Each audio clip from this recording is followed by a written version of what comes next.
Welcome to the Golden Age of Cardboard podcast, where we remember a time when stacks of cards were held together with rubber bands and Mickey Mantles were put in bike spokes. We hope you will enjoy and reminisce as you come along with us as we tell stories about the baseball cards from the Golden Age of Baseball. We will examine the state of the vintage baseball card market and talk to some of the greatest collectors in the hobby. You won't be hearing us talk about any chrome or shiny cards here. Now, to take you on this retrospective journey, here's your host, direct from the shallow end of the gene pool, my son, Mike Moynihan. Yo and hello, everybody. Mike here. This is Golden Age of Cardboard podcast. Hopefully, your favorite vintage podcast that's out there.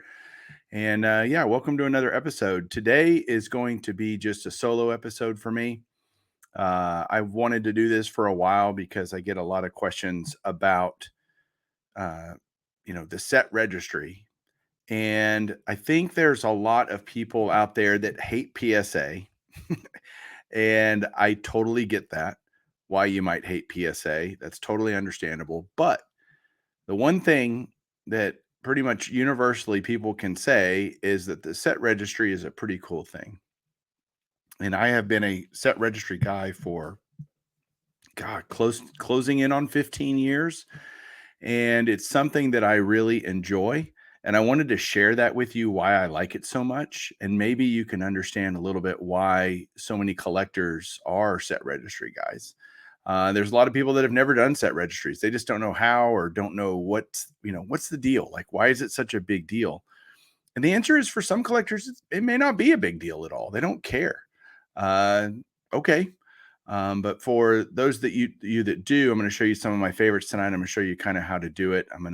This will be a very YouTube friendly video and episode. So if you're listening on podcast, you will get something out of this, but it will be very different than the experience you would have if you're watching this on YouTube. I will try to explain everything that I'm doing as best that I can as I go through this, but I'm telling you, go look for Bench Clear Media on YouTube. And if you want to go see this and watch this there, that would be probably even more enlightening for you.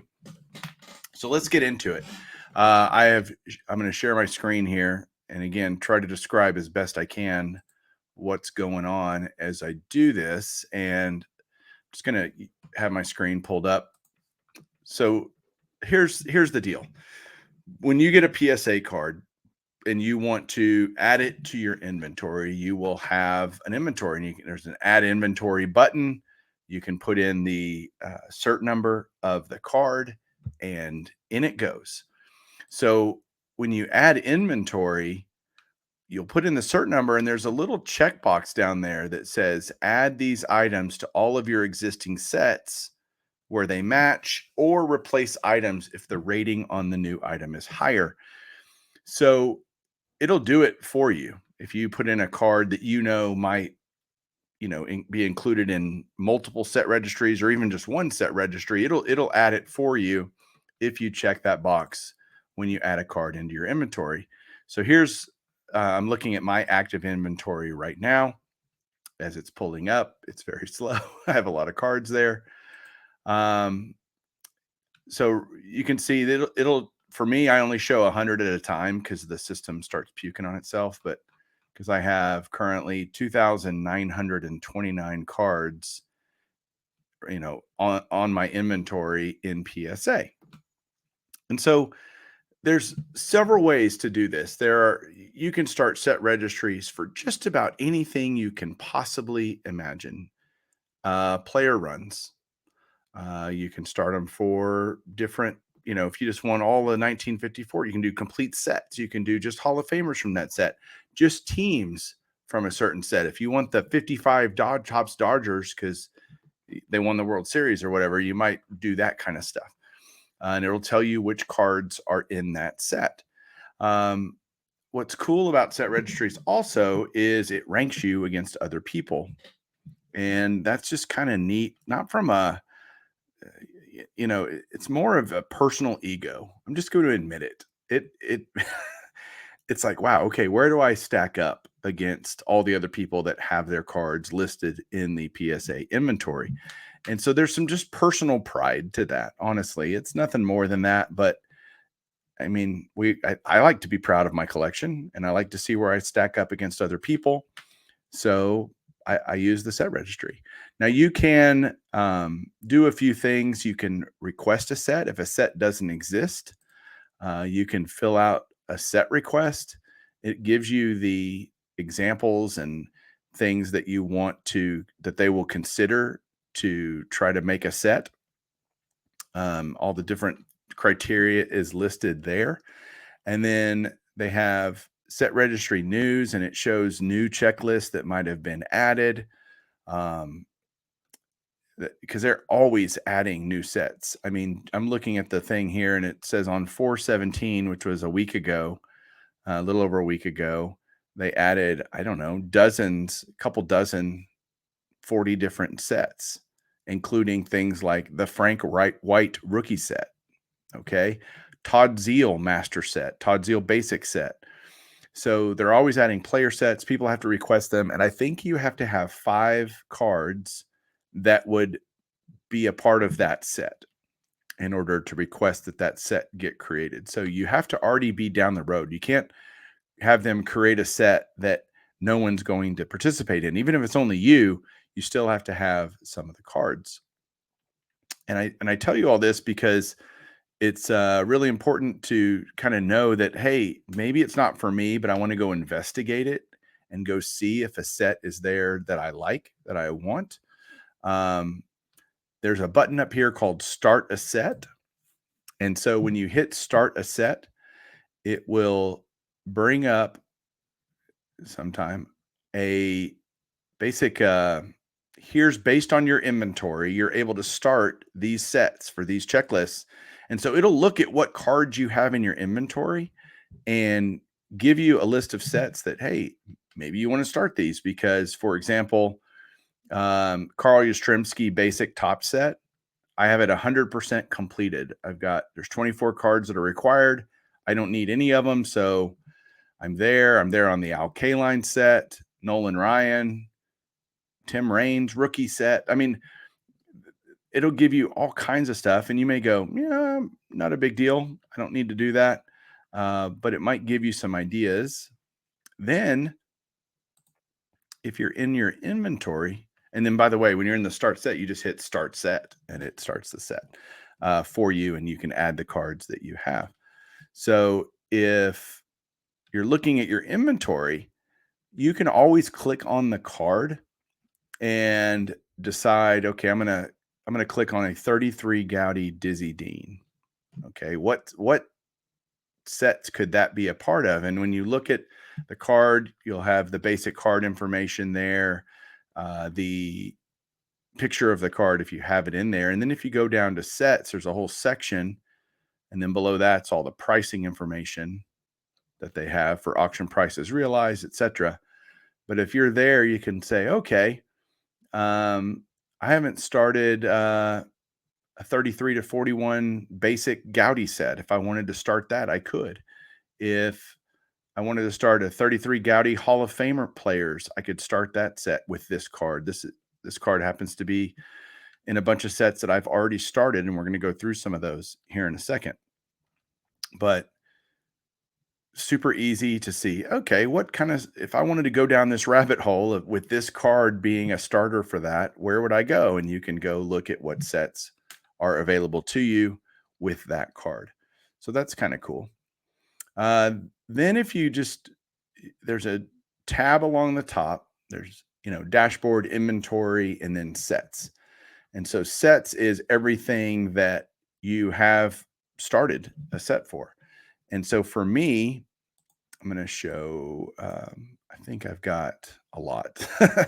I really love just doing this, and kind of, it's as much for me, I'll show you here in a checklist as anything. And it's really great. There's a lot of sets that I've started just to have a checklist of that. I have started 104 different set registries. So That's pretty nuts, actually. And I want to go through some of these because they're my favorites, and that's what I wanted this video and episode to really be about, is what are some of my favorites. And one of them is, the first one I'm going to talk about is the Topps final issue. So several years ago, I was like, hey, I'm going to start collecting all of these Hall of Fame players. I'm going to start collecting their last card.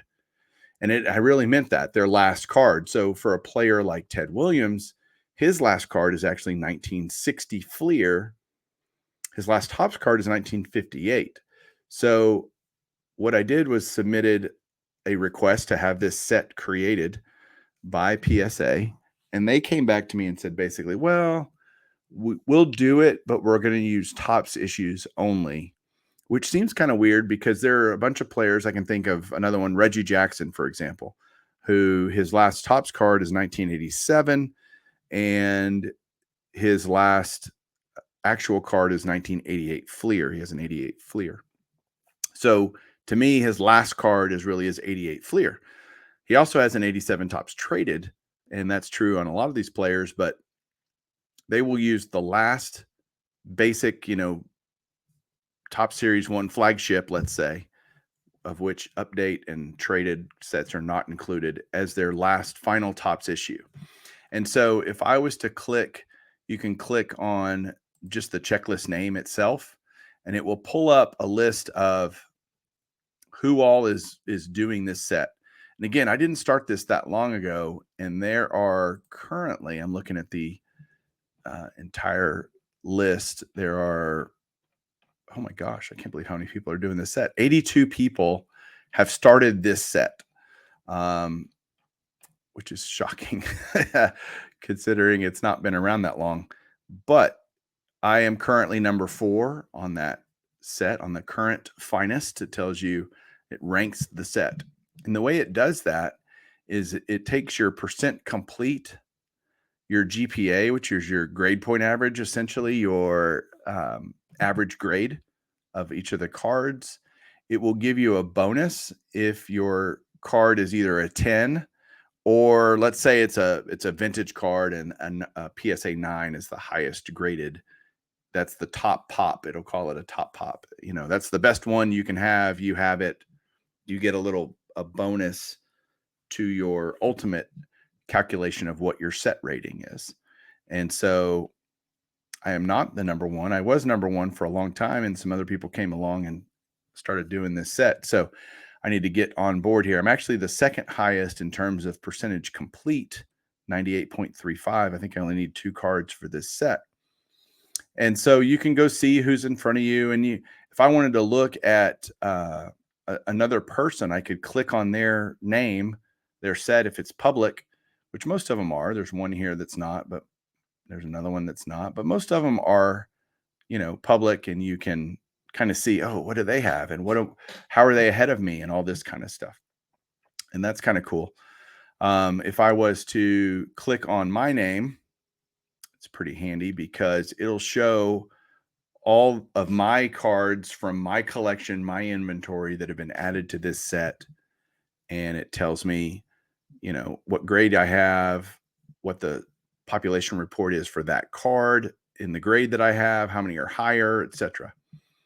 And that's kind of cool to just see, where you stand on that set. And so for this one, again, I am missing just 2 cards, but so it shows you here, all the different cards, and it's your little checklist. If you have a 10 in a card, like I have a 10 in the 1983 Topps Johnny Bench, it will give it basically a yellow highlight, and you get a +1 bonus for the finest graded. And so any card that you have 10s on will obviously be the highest that can be graded, and so they will get a bonus, which is kind of neat. I'm scrolling through here. As I go back, I'm going to go back.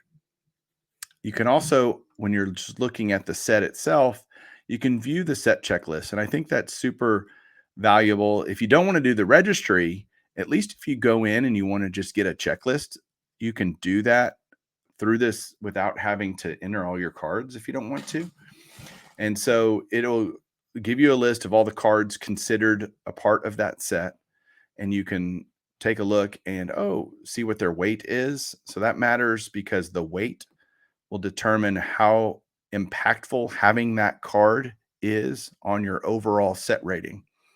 So card of a 6 or card of a 1 is no different than any other card. A 6 would mean this card is 6 times more valuable to have in your set. Either it's more scarce, more valuable. There's a lot of, I wish I knew more of the methodology that went behind them determining what the weight of each card should be in a set. But they didn't ask me.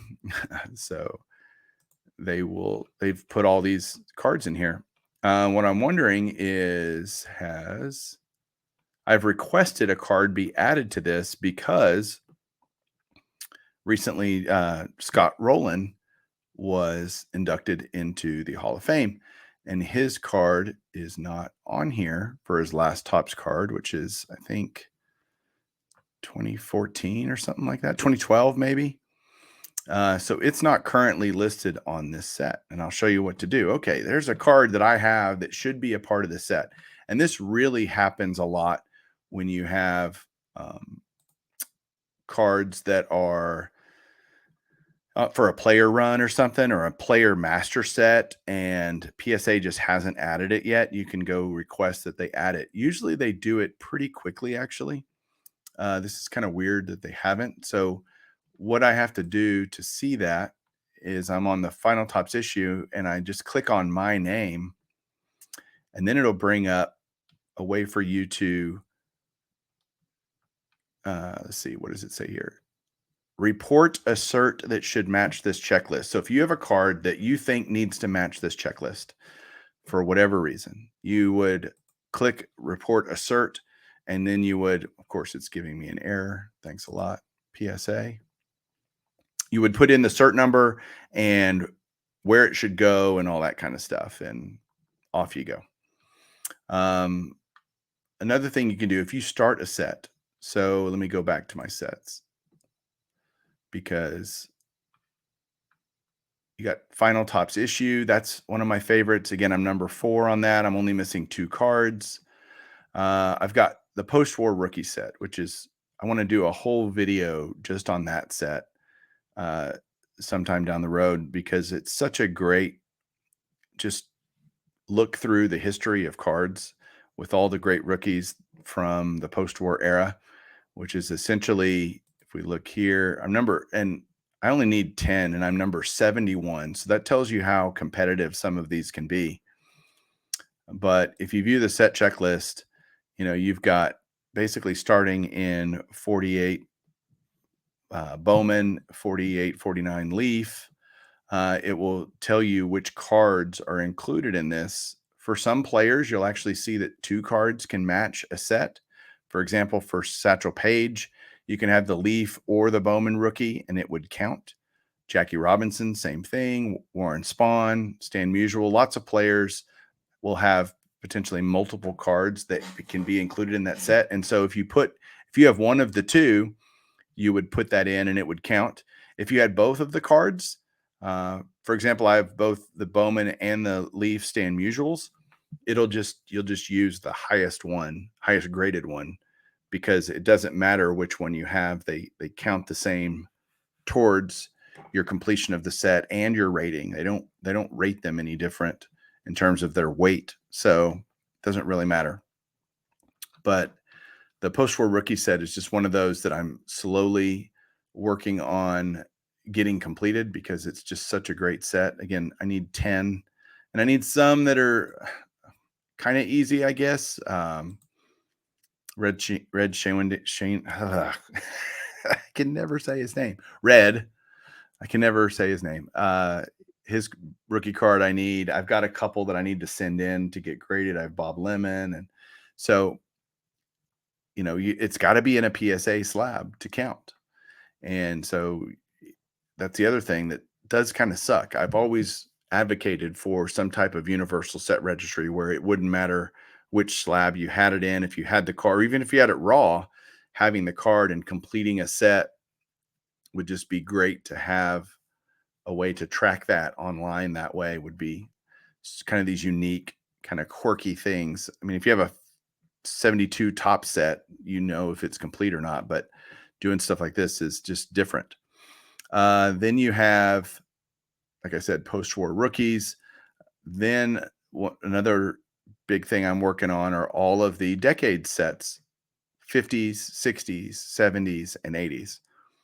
And so with the way PSA breaks that down, they don't bundle them together. They keep each decade as an independent checklist. And so you've got for the 50s Topps Decade Hall of Fame, there's 300 cards you could get. I need 32 more.